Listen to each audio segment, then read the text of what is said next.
Eto na, yung ang malupit pa dito, naririnig ko na si Lenlen daw kinasuhan ng concubinage. Tapos, hindi ko alam na naririnig pala ako ng mga kapitbahay na to.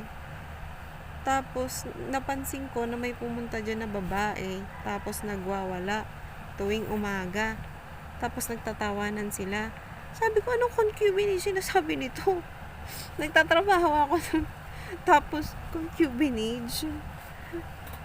Tawang-tawa ako dun sa kwento niya, concubinage daw. Tapos, dati, iniisip ko na pinicturean, talaga namang iniisip ko na pinicturean lang ako kasi may naninagan akong flash ng lights eh.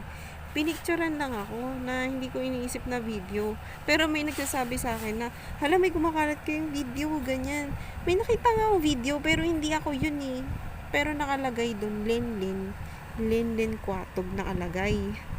Lenlen Kwatog nakalagay. Tapos buntis yung babae. Malabo yung video na yun eh, malabo yung video. So, ilang taon na yung lumipas, parang maglilimang taon na pagkatapos ko makita yun. Pangalan ko kasi yun eh, Lenlen Kwatog nakalagay. Tapos, hindi ko alam kung ano palang nangyayari dun sa isa na yun, na nagkaanak na pala. Tapos, pinuntahan ko siya. Kinikwento ko nga sa kanya yun. Kinento ko sa kanya nung 2022 yan. 2021 bago ako magtrabaho. Kasi, hindi nga ako nagtatrabaho kasi hindi ako pinapasok. Yun, kinento ko yun sa kanya na baka doon na ako tumira, ganyan, bla bla bla.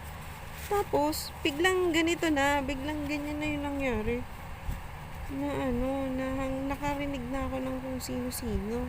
Tapos sinundan ako ng kapitbahay namin. Nakakala mo, hindi ko siya nakikilala kasi hindi ko siya binabati eh. Tinitingnan ko lang siya. Baka hindi na ako nakilala nito kasi iba na rin yung tingin sa akin nung isang yun.